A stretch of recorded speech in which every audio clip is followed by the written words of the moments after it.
Bapak, Ibu, Saudara-saudari sekalian yang terkasih, salam damai untuk kita semua. Hari Minggu ini kita sudah memasuki hari Minggu Prapaskah yang keempat. Dan mari bersama-sama kita merenungkan bacaan Injil Suci yang diperdengarkan Bunda Gereja kepada kita dalam mempersiapkan diri menyongsong Paskah Tuhan kita Yesus Kristus. Injil hari Minggu ini diperdengarkan kepada kita tentang seorang yang bernama Nikodemus dari kalangan Farisi datang pada malam hari kepada Kristus. Pertama-tama kita melihat bagaimana pergerakan seorang Nikodemus yang mencari kebijaksanaan. Dia bergerak dari malam kepada Yesus. Yesus yang memperkenalkan diri sebagai terang, jalan dan kehidupan bagi kita. Malam ini didekati oleh Nikodemus dari kegelapan malam menuju sang terang sejati, yaitu Kristus. Bagaimana kita sebagai umat Kristiani yang mengikuti Kristus sang terang sejati? Hendaknya kita pun bergerak dari kegelapan dosa-dosa kita, dari kekelaman dosa kita hari kemarin, dari kesombongan kita, keegoisan kita. Mungkin kita dipenuhi dengan iri, dengki, dendam, dan semua dosa yang melilit kita selama ini.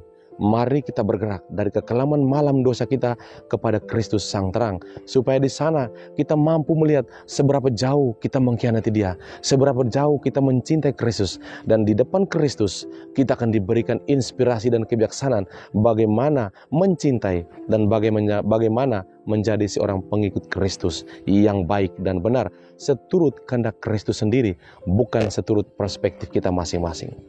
Itulah pelajaran pertama yang ingin disampaikan oleh Bunda Gereja kepada kita dalam mempersiapkan masa Prapaskah, yakni bertobat, berubah, beralih dari kegelapan dosa kepada Kristus sang terang, hidup menurut sang Kristus. Lalu kemudian ketika Yesus mengatakan bahwa sebagaimana Musa meninggikan ular di padang gurun, demikian juga anak manusia harus ditinggikan. Kita kembali kepada kisah perjanjian lama. Ketika umat Israel menggerutu tentang Tuhan yang memberikan mereka roti dari surga, yakni mana.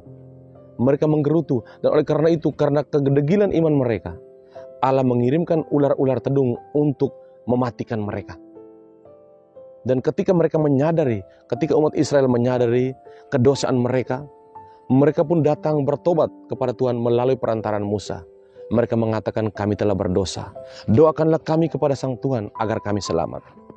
Musa pun sebagai seorang nabi mendoakan orang-orang yang ingin bertobat.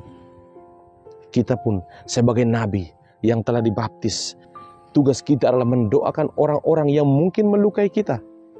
Mendoakan dia yang kita cintai dan juga mungkin yang kita tidak cintai. Sebagai seorang Kristiani yang baik, mari kita memeluk sesama saudara kita dalam doa-doa kita. Namun pesan Injil kepada kita bukan hanya sebatas mendoakan. Tetapi lihatlah bagaimana Musa diperintahkan Allah untuk mendirikan patung ular tembaga dan menaikkannya di atas sebuah kayu. Lalu ketika umat Israel yang terpagut menatap ular itu, mereka menjadi sembuh.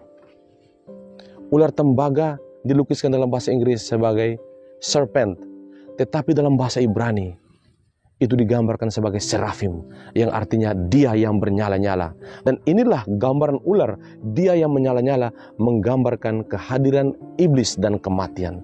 Barang siapa yang tidak mengindahkan perintah Tuhan, dia akan secara pasti menghadapi kematian. Dan peringatan bagi bangsa Israel untuk menatap kematian itu sendiri, menatap sang iblis, artinya bahwa karena dosa-dosamu, kematian sudah pasti datang ke dalam hidupmu. Dan oleh karena itu ketika Yesus ditinggikan di atas sebuah kayu, Dia mau memperingatkan kepada kita bahwa kedegilan dosa kita, kehinaan kita, ketidakberesan kita, Dia ambil, Dia peluk dalam tubuhnya sendiri, dan kita lihat Dia yang hina disalib. Dia merangkul semua, memeluk dan mengambil semua kehinaan kita menjadi seorang hamba dan dibunuh di atas salib. Dan ketika kita memandang Dia yang hina terpasung di salib, kita bukan hanya disadarkan akan kedosaan kita, tetapi kita disembuhkan, dan di atas segala-galanya kita diselamatkan. Masa Prapaskah membawa kita pada masa pekan suci, di mana kita akan melihat Kristus terpasung di salib karena dosa-dosa kita. Dan sampai sekarang pun Kristus masih terpasung karena dosa-dosa kita. Mengapa? Karena saya dan saudara-saudari semua masih giat berdosa. Oleh karena itu, mari kita hargai pengorbanan Tuhan kita. Mari kita hargai cinta dari Allah kita. Dia mengatakan, yang dikutip oleh seorang santo, dia mengatakan, kalau seandainya cintaku padamu membuat saya harus menderita, Aku rela menderita lagi demi cintaku padamu. Demikianlah kita harus belajar bahwa kita harus menjadi baru, mengikuti teladan Kristus, bergerak dari gelap kepada sang terang, lalu mengutamakan kehidupan spiritual kita, mendekati Tuhan, berdoa, dan bahkan mendoakan mereka yang membenci kita. Dan ingat, hanya Kristuslah yang mampu membawa kita dari kegelapan dosa kita dan memberikan kita kehidupan kekal. Hanya Kristus Sang Tuhan, Sang Putra Allah lah yang akan membebaskan kita dari semua ketidakberesan kita. Oleh karena itu, saudara-saudari sekalian terkasih, sambil menanti Paskah abadi, mari kita berjuang. Mari kita berusaha untuk kembali menjadi putih kembali di hadapan Tuhan dengan bertobat dan mempersiapkan diri menjadi pribadi-pribadi yang akan hidup bersama Kristus dalam terang yang abadi.